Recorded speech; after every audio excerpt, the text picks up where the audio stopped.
A mensagem de hoje tem como tema Homens em Vigilância. Esse é o tema da nossa mensagem hoje e tem tudo a ver com tudo isso que nós conversamos hoje no grupo. Bem, no capítulo 4 de Neemias, ele diz o seguinte: lembrai-vos do Senhor grande e temível e pelejai pelos vossos irmãos, vossos filhos, vossas filhas, vossa mulher e vossa casa. Por que ele disse isso? Ele disse isso pelo seguinte, porque ele falou: olha gente, é o seguinte, ou a gente trabalha e faz o melhor confiando em Deus, ou os inimigos não vão deixar a gente reconstruir o muro. Então ele chama o pessoal lá da região, quer dizer, que são os judeus e tudo, e diz: olha, lutem pelos vossos filhos, pelas vossas filhas, pela vossa mulher, pela vossa casa. Vamos lutar, gente, para a gente fazer a coisa acontecer. Então, basicamente, esse é o ponto de partida da nossa mensagem hoje, né? Como é que a gente resolve certas questões. O homem que Deus restaura precisa aprender a proteger o que Deus está restaurando. Foi o que vocês conversaram. Como é que a gente protege o que Deus está restaurando? Como é que a gente mantém os novos hábitos que a gente vai assumindo? Uma coisa que eu e você precisamos lembrar sempre é que toda obra sempre será confrontada pelos inimigos da vida. Toda boa obra vai ser confrontada. É impressionante. E pessoas nem sempre que são más. Esse é o inimigo, olha o inimigo chegando ali. Não, às vezes é um amigo seu, entre aspas. É verdade, é verdade. Em 1995, 4, 5, eu tive essa visão da gente iniciar uma escola na cidade onde eu estava, liderado pela igreja que eu era pastor. E eu me lembro que um homem era um médico da cidade, uma pessoa que eu tinha muito contato, era um amigo. E ele chegou para mim e disse assim: olha, você está fazendo coisa errada, você não deveria fazer isso, você não devia atrás disso. A minha oração é contra isso. Eu não sabia que tinha oração contra, né? Oração a favor, oração. Você fala com Deus, né? Mas era isso, e não, é contra. Se você hoje, nós estamos falando em 2026, bastante tempo, você hoje for lá em Marília, você vai ver a escola lá, maravilhosa, quase um quarteirão de escola. Já passaram milhares de alunos por lá. Era contra. Ele tinha, a visão dele era que era um problema criar uma escola cristã na cidade e tal, na cabeça dele. Bem, a obra sempre será confrontada. Então, lá em Neemias 4, 1-3 diz: quando Sambalate, o nome de um cara, né, ouviu que nós estávamos reconstruindo a muralha, ficou irado e indignado e começou a zombar dos judeus. Na presença de seus irmãos e do exército de Samaria, ele disse: o que é que esses judeus fracos estão fazendo? Vocês vão permitir que eles continuem? Será que vão oferecer sacrifícios? Pensam que podem acabar a obra num só dia? Será que as pedras que foram queimadas poderão renascer daqueles montões de pó? Esse é o tipo de guerra que muitas vezes a gente enfrenta. E não é uma guerra armada, não é uma guerra de murro, não é uma guerra de tiro, é uma guerra de palavras, tentando desacreditar aqueles que estavam fazendo aquele trabalho. Por que eu estou dizendo isso? Pelo seguinte, porque quando você começa a querer mudar para melhor, vai ter gente perto de você que vai ridicularizar você. Eu me lembro quando eu tive um encontro com Cristo, eu entreguei minha vida para Jesus, tinha 18 anos, alguns amigos que eu tinha daquela época, anos depois se encontraram comigo. Nossa, você precisa ver a chacota, a brincadeira, a piadinha. Quando eu fui trabalhar em São Paulo, eu trabalhava numa empresa muito grande lá em São Paulo, na área financeira, e os caras chegavam para mim e tinha um chefe lá, que ele entrava na nossa sala e para fazer piadinha, porque naquela época eu já estava fazendo teologia, só para falar que eu ia ser pastor, que não sei o que, e continuava. Criava um monte de piadinha, e além das piadinhas, ele contava aquelas piadas mais sujas, e tinha até menina lá e tudo, e ele falava, gente, eu estou falando disso é década de 1980. Virou Bíblia, né? Você virou Bíblia. Virou Bíblia. 1 Pedro 5,8, quer ler comigo em voz alta, por favor? Sejam sóbrios e vigilantes, o inimigo de vocês, o diabo, anda em derredor, como leão que ruge, procurando alguém para devorar. É isso aí. Você quer andar na linha? Você vai ter inimigo. Você quer não andar na linha? Você vai ter um monte de gente apoiando. Vai, né? Vocês viram o caso daquela menina que foi jogada numa ponte? Uma das coisas mais tristes da minha vida, não é verdade? Agora, essa história não está bem contada ainda. Não está bem contada porque o cara pegou ela aqui, pegou as pernas dela, gente, os caras amarravam cordas e tudo. Como é que pega e não está vendo que não vem? Bom, o que eu quero dizer é o seguinte, eu quero usar isso como uma metáfora, que é assim que os amigos da farra fazem. Eles te levantam, eles te exaltam e depois te jogam. É verdade, não é assim. Agora, é claro que esse texto aqui está falando do diabo mesmo, do espírito maligno. Há situações em que há uma guerra espiritual muito grande. Muitas vezes essa guerra espiritual ela se manifesta de várias maneiras. Às vezes é visível, tipo alguém que se exalta perto de você, que briga com você, não é? Tem um querido casal lá na nossa igreja que eles estão, o assunto não interessa, mas eles tiveram um embate com pessoas que não estavam credenciadas juridicamente para fazer o que tinha que fazer. Bem, não importa. E uma senhora que era vizinha brigou, xingou, ele falou assim, ela ficava falando perto de mim, cuspindo na minha cara, gritando, xingando, e ele não respondeu à altura. E a hora que passou um tempinho, aquela mulher, ela foi tocada por Deus e veio pedir perdão para ele e para a família, e caiu de joelhos na casa deles pedindo perdão, e ele disse, ore por mim, ore por mim. É interessante. Muitas vezes a gente enfrenta situações assim na vida, que são pessoas que estão demonizadas, que a gente chama. São pessoas que estão instigadas pelo diabo, porque o diabo veio para matar, roubar e destruir. E é isso que ele faz, ele é especialista nisso. Mas Jesus disse, eu vim para que tenham vida e a tenham com abundância. Graças a Deus por isso. Então, saiba disso. Se você quer viver uma vida nova, você vai ter. O apóstolo Paulo disse assim, aquele que quer viver piedosamente padecerá perseguições. Porque o nosso mundo, o mundo que a gente vive, a sociedade que a gente vive, ela é upside down. Sabe o que é isso, né? De cabeça para baixo. Os valores são invertidos, completamente invertidos. Então, quando você quer viver certinho, você vai ter um monte de inimigos. Então, guarde isso. Segundo, o cansaço é perigoso, porque ele abre brechas. Brechas aqui, a palavra brecha é a palavra ligada à rachadura, certo? O cansaço faz isso com a gente. Então veja lá que interessante. Então os que estavam em Judá disseram, os carregadores, falando isso para Neemias, os carregadores já não têm mais forças e os escombros são muitos. Você imagina, gente, eram pedras imensas que tinham sido derrubadas em guerras.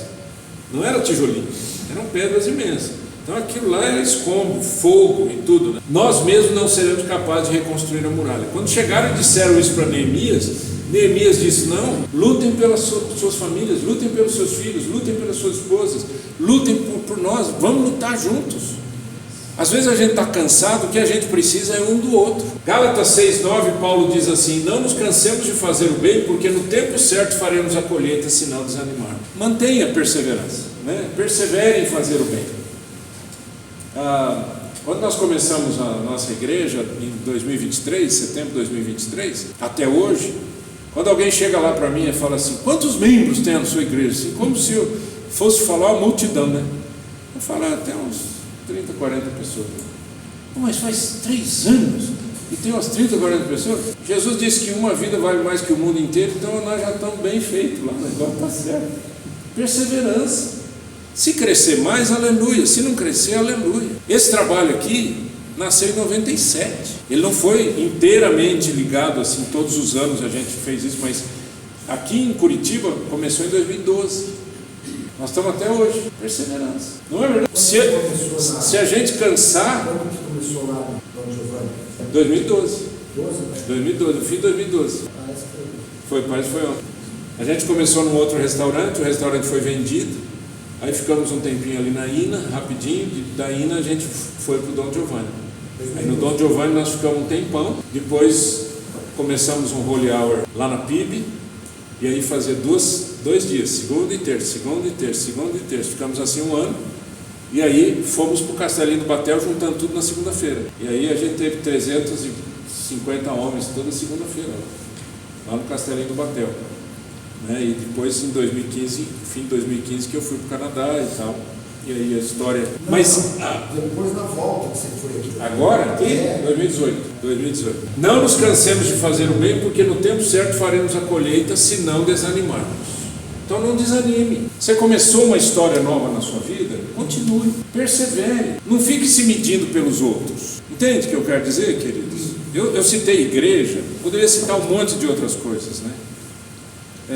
Profissão, carreira, trabalho de vendedores, né? Às vezes você está ali começando o trabalho de venda, vai devagarinho, está devagar, aí você olha do lado. O perigo é olhar do lado, não é? Porque a hora que você olha do lado, você fala assim, nossa, aquele cara está vendendo mais que eu, e agora, meu Deus, o que eu faço? Acho que vou mudar de profissão. Persevera, persevera, porque se a gente não persevera, a gente não colhe nada. Sabe uma coisa que nós, homens da cidade, não conhecemos? Quer dizer, com exceção aqui, se tiver alguém que conhece, mas nós, homens da cidade, não conhecemos a vida do campo. E a vida do campo é uma vida extremamente sacrificial. Ela é difícil, é muito trabalho. O cara planta, para ele plantar, ele não planta porque já está tudo pronto. Ele tem que arrancar toco, tem que arrancar terra, tem que arrancar praga, tem que transformar muitas vezes um espaço num campo, não é, para ser cultivado. Então ele vai arar aquela terra, é um trabalho lascado, e tem bolha aqui, bolha ali, dói aqui, dói ali. Você tem que pensar que são seres humanos. Aí depois começa a plantar, aí você fala, acabou, né? Acabou o quê? E não adianta ficar olhando todo dia para o chão assim, que não vai ver nada acontecer. Você fica olhando lá, não adianta, tem que esperar. Aí ele faz outra coisa, e vai uma coisa, e vai outra. Daqui a pouco começa aquela plantinha, aí vem as pragas, e vem as aves. É difícil. Às vezes Gafanhoto. E aí depois, quando a coisa está indo bem, o mercado não ajuda, o preço está baixo. Aí ele gastou uma fortuna e não colhe, e não paga a conta. Essa é a vida do homem do campo. A gente tinha que aplaudir o homem do campo, né? Aí vem os esquerdopatas aqui no Brasil que ficam falando mal do agro. São pessoas ignorantes e maldosas. É gente ruim, é gente que quer ver a destruição do mundo. Imagina, a agricultura no Brasil é uma coisa fantástica. Eu morei no Canadá. Gente, você precisa ver os caras plantando lá. Lá tem verão, tem primavera, verão, outono e inverno, extremamente bem definidos. Extremamente bem definidos. Então, para o cara plantar o ano inteiro, ele tem que ter estufa. Custa uma fortuna fazer estufa. Aí ele fica dentro da estufa, no inverno, neve lá fora, e o cara trabalhando aqui dentro, é uma loucura. Gente, a gente planta o ano inteiro no Brasil. Se você não apoia o agro, olha, que Deus tenha misericórdia da sua alma, porque se você comeu alguma coisa hoje aqui, veio de lá. Esquece disso. Agora, sem perseverança, ninguém planta e não colhe. Não é verdade, querido? Eu não sou ideologista, eu não fico aqui querendo polarizar nada. Eu só quero mostrar que olha a luta de pessoas que estão tentando fazer alguma coisa bem feita e pessoas que querem destruir aquilo que está sendo bem feito e atacam aquilo que está sendo bem feito. Que maldade, né? Devia deixar esse povo sem comer. E acontece também com os empresários aqui, o empreendedor, o pequeno empreendedor, o médio empreendedor. Todo mundo sofre, todo mundo está lutando, todo mundo está querendo o melhor, todo mundo está querendo fazer o melhor. Por isso que a minha mensagem para vocês, homens, e a minha perseverança em estar aqui, gente, semanalmente, é única e exclusivamente porque eu acredito nisso. Eu acredito que a mensagem de Deus ela é transformadora. Mas se você não abraça essa mensagem, não persevera, não há mudança. E se não há mudança, o que vira a vida da gente, não é? Eu conheço pessoas que tem um versículo na Bíblia que diz que existem aquelas pessoas, né? Fala que aquelas mulheres que aprendem sempre, e não aprendem nada, né? Quer dizer, ouvem sempre e não aprendem nada. É perseverança. Terceiro, vigie e ore. Se você quer construir qualquer coisa na vida, você precisa vigiar e orar. Essas duas palavras são muito interessantes, que vão nos ajudar a compreender um pouco o que Neemias fez, tá? Vigie e ore. Mateus 26:41 diz: vigie e ore para que não caia em tentação. O espírito, na verdade, está pronto, mas a carne é fraca. Quando é que Jesus disse essas palavras? Ele disse essas palavras quando ele estava no jardim do Getsemane, gemendo, porque ele sabia que ele iria passar pela cruz. Estava gemendo. E lá no jardim do Getsemane, ele chega para os amigos, né? Estava lá Pedro, João, Tiago, né? Chegou para os amigos que estavam dormindo. Ele disse, mas nem uma hora vocês conseguiram vigiar comigo? E aí ele fala, vigiem e orem, para que não entre em tentação. Porque o espírito, na verdade, está pronto, mas a carne é fraca. Vigiar e orar, essas duas questões são interessantes. Outra coisa, identifique onde tem brecha. É igual na vida da gente, né? Igual na nossa casa, fisicamente falando. É igual o seu carro. Você está olhando o seu carro lá, ele está com esse pneu. Eu já ouvi gente falar isso, eu achava tão... É engraçado, mas é trágico. O cara olha o pneu, você olha o pneu, você fala assim, rapaz, você não vai trocar esse pneu. O pneu aí está difícil, ele está careca, como a gente chama, né? Está sem os sulcos. Ah não, mas aguenta um tempo mais. Aguenta que tempo? Entende? Que tempo? Tempo de estourar. Já viu o arame saindo? Já vai estragar tudo. É a mesma coisa na sua vida espiritual, na sua vida emocional, na sua vida familiar. Às vezes você está vendo que as coisas estão degringolando e você não faz nada. Quem é casado sabe o que eu vou falar. A esposa está lá meio chateada, você chega, o que foi? Não é nada, não, está tudo bem. Um dia, no outro dia, e aquilo parece que não tem mais alegria. O que está acontecendo? Está acontecendo que tem uma brecha ali, e a brecha há uma tristeza, há uma angústia, há um problema, há um erro, há um pecado que não está sendo enfrentado. E o interessante de nós homens é que nós matamos um leão por dia para a gente sobreviver, e a gente não se dá com o ratinho de nada que está roendo o pé da cama. Interessante isso, né? Pensa nisso. Olha o texto bíblico, Neemias 4:13. Então pus o povo por famílias nos lugares baixos e abertos, por detrás da muralha, com as suas espadas, as suas lanças, os seus arcos. Porque o que aconteceu é que o inimigo começou a dizer, esses caras não vão continuar, eles não vão, e começaram a fazer ameaças. Quando eles fizeram ameaças, Neemias falou, já sei o que eu tenho que fazer. Então ele pegou o povo por família e colocou com armas por detrás da construção. Então, enquanto os caras estavam construindo, tinha gente lá com arma. Mas ele não fez só isso, e eu vou mostrar isso para você. Em Provérbios 4:23, quer ler comigo em voz alta? De tudo que se deve guardar, guarde bem o seu coração, porque dele procedem as fontes da vida. De tudo que você tem que guardar, guarda o teu coração, porque as tentações são muito intensas. E as tentações, muitas vezes, elas estão nos detalhes. Algumas coisas estão aqui, né? Celular sem limite, orgulho disfarçado, irritação constante, distância emocional em casa, ressentimento guardado, pureza sem proteção. Nós, homens, nos animamos sexualmente pelo que nós vemos. Por isso que é perigosa a pornografia. O mercado da pornografia junto é maior que todas as techs do mundo inteiro. Por quê? Porque tem freguês. E por que tem freguês? Porque os olhos dos homens são perigosos. É um detalhe. Outro dia eu estava lá olhando o Facebook, porque eu vejo no Facebook, eu tenho família, eu tenho amigos, etc. Eu estava olhando ali a página inicial que estava me trazendo as coisas, aí tinha lá uma pornografia na minha cara, um quadradinho pequenininho que era pornografia. Eu falei, mas que nojo, que gente ruim, que logaritmo aí, sei lá, que faz isso. Imediatamente eu já fui buscar como é que desativa essa encrenca. Achei onde que desativa, desativei para esse canal não aparecer mais para mim, né? E não apareceu porque eu vi, apareceu, que também aparece quando você vê, né?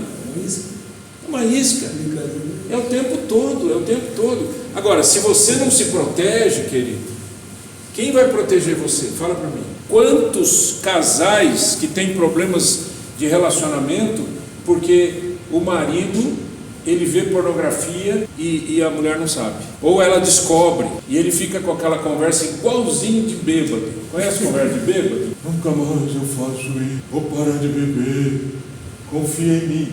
É a mesma coisa, porque o vício é vício de qualquer jeito, ele é do mesmo tamanho. Vício de cigarro, de álcool, de droga, de pornografia, de jogo, a conversa é a mesma, porque a pessoa está presa. E uma das mensagens que Deus sempre me deu para os homens foi essa: você precisa de libertação, e essa libertação é espiritual. E você não pode deixar uma frestazinha chegar na sua vida, porque é por uma frestazinha, são os detalhes que eu estou chamando, é uma frestazinha que gera uma brecha desse tamanho, que vai criar um problema grave na sua vida. E no WhatsApp, você aí espera que apareça a porcaria, sem ele saber, não sei nem de onde veio. Agora, nós temos que ser homens, viu, gente? Homem, que eu quero dizer, temos que proteger a nossa mente.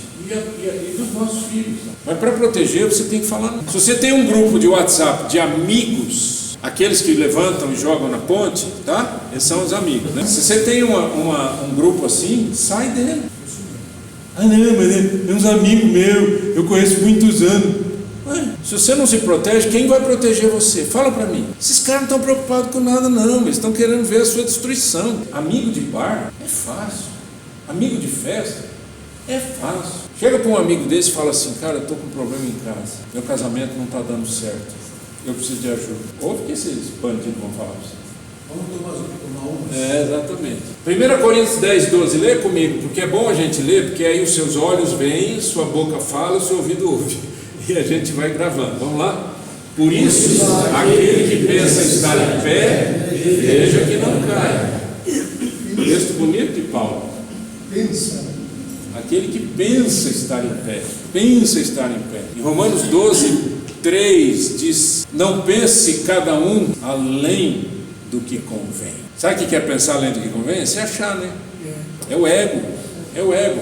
E pensar que está em pé, muitas vezes são pessoas que dizem: não, pode deixar, isso aqui é comigo, isso eu resolvo. Que é isso? Imagina que eu vou mostrar para os outros fraqueza, vou dizer não para a pornografia, eu vou dizer não para uma mulher bonita, eu vou mostrar fraqueza, vão me chamar disso, vão me chamar daquilo. Seus muros vão cair. E a hora que cair, você não vai encontrar uma viva alma para te ajudar. Sabe quem vai te ajudar, né?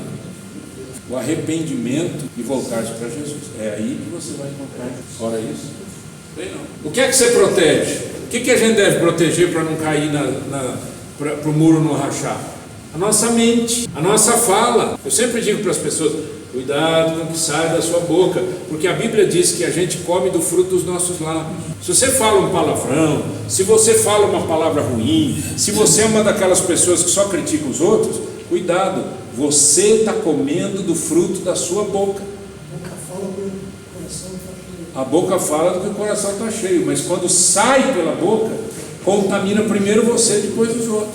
Sua esposa, você tem que proteger. Seus filhos, seu tempo, sua fé, sua presença. Vocês já leram o livro de Jó na Bíblia? Já leram o livro de Jó? Sabe o que Jó fazia? Ele orava pelos filhos e dizia: Senhor, se porventura eles errarem, eu já estou clamando agora, antes do tempo, pelas vidas deles. Por isso que Jó recebeu uma das coisas mais lindas que tem na Bíblia, que foi uma restauração das mais incríveis. E os amigos, que os amigos não eram amigos não, eles foram lá só para criticar ele, só para acusá-lo.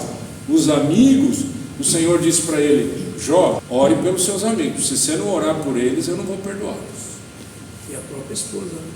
A própria esposa: amaldiçoa teu Deus e morre. Olha, foi a frase que a mulher dele disse para ele: amaldiçoa o teu Deus e morre. Por quê? Porque ele estava doente, ele coçava-se com cacos de telha. Os filhos morreram, as filhas morreram, o rebanho morreu, as casas pegaram fogo, ficou só ele. A mulher olhou para ele e falou assim: ó, você fica aí com teu Deus? Aí o que resolveu? Amaldiçoa teu Deus e morre. O que ele respondeu? Nu saí do ventre de minha mãe, e nu voltarei para lá. O Senhor o deu, o Senhor o tomou.